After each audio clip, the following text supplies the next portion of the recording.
I'm national correspondent Kayla Gaskins in Washington. Horrifying moments unfolded Monday evening on New York City's Park Avenue as a gunman opened fire in a high-rise office building that houses the NFL headquarters, KPMG, and Blackstone. A gunman opening fire in the center of New York City Monday. We have got a report of gunfire. These photos show the makeshift barricade created by Blackstone employees as the gunman roamed the halls outside. At least 4 people died, including Blackstone executive and mom of 2, Wesley Lepotner.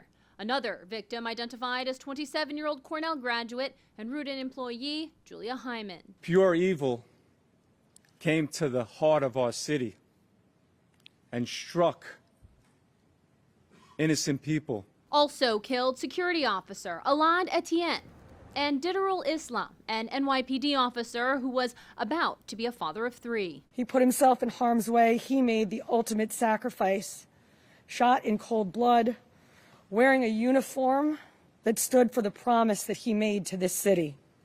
He died as he lived, a hero. The officer's death renewing scrutiny of New York City mayoral candidate Zohran Mamdani's previous strong anti-police stances. Mamdani is the Democratic nominee and a self-described Democratic socialist.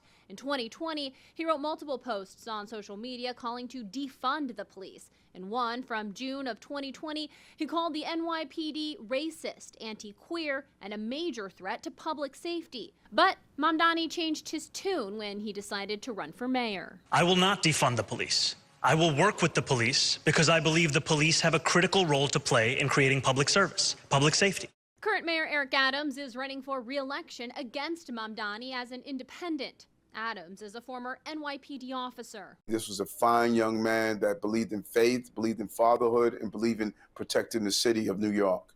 On Truth Social, President Trump calling the shooter a crazed lunatic who committed a senseless act of violence, adding, "God bless the New York Police Department and God bless New York."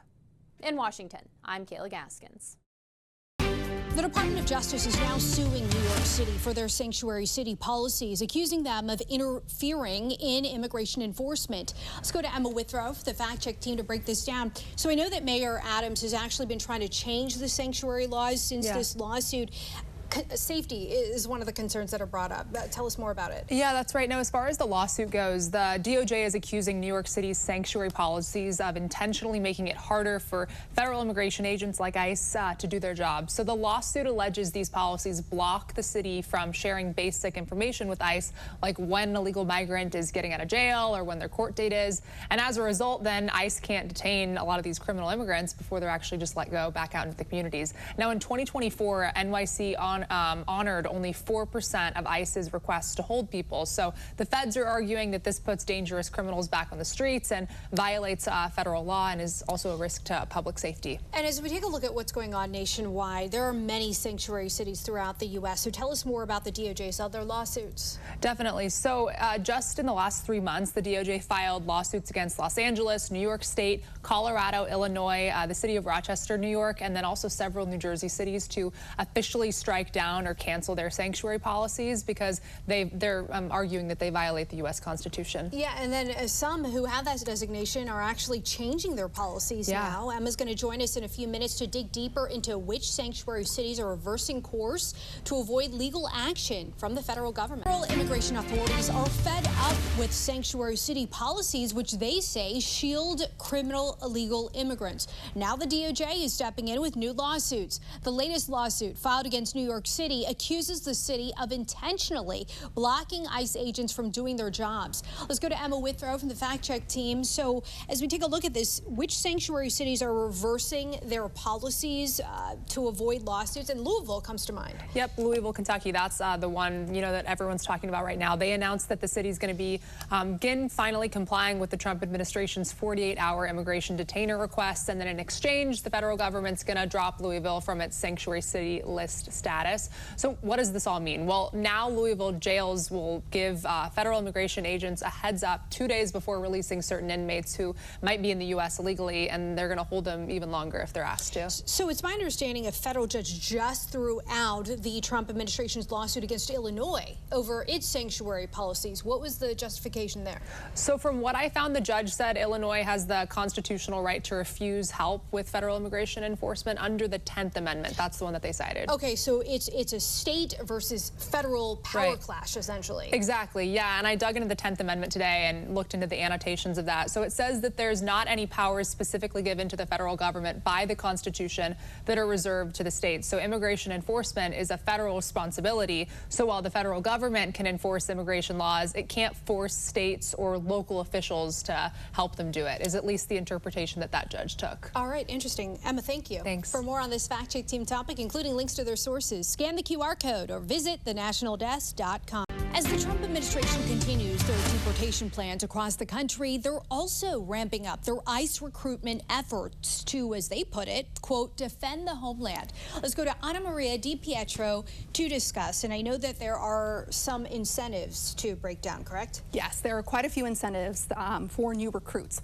ICE is offering a maximum $50,000 signing bonus, student loan repayment and forgiveness options, and enhanced retirement benefits. A source says ICE is also calling on retired federal employees to return to service, and they're getting offered large bonuses as well. They would also be allowed to collect a new salary along with any existing federal benefits, including pension payments. Per DHS, recruitment materials are going to be distributed in major cities across the U.S., on college campuses, job fairs, and law enforcement networks. And this money is tied to the president's massive tax bill that recently passed. Yes.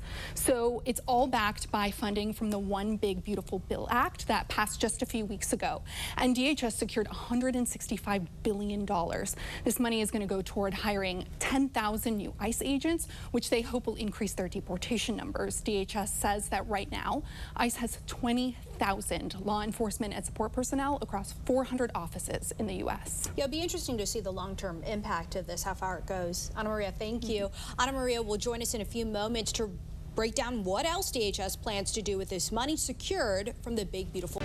This week, DHS announced an ICE recruitment plan that includes tens of thousands of dollars in potential bonuses and even student loan forgiveness. Let's go to Ana Maria DiPietro from the Fact Check team to discuss this further. So DHS just secured $165 billion in the Big Beautiful Bill. Now, in addition to recruitment, though, as we just mentioned, break down how else they plan on using this money. Yes. So DHS says they'll use more than $46 billion to complete the border wall, $14.4 billion for removal transportation, and $4.1 billion will go toward hiring additional CBP personnel.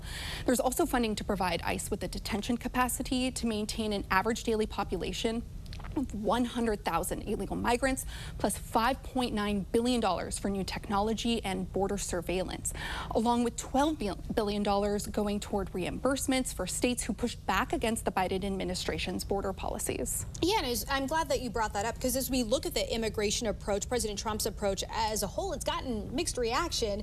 So what is the research telling you? Yeah, so it really depends on who you talk to. A new poll from the Wall Street Journal shows about 90% of Republicans approve of how the Trump administration is handling immigration and illegal immigration. Just 11% of Republicans think he's crossed the line or gone too far, compared to 90% of Democrats. That same poll shows that less than half of Americans, 45%, hold a favorable view of ICE. All right, Ana Maria, thank you so much. And for more on this Fact Check team topic, including links to their sources, scan the QR code or visit thenationaldesk.com.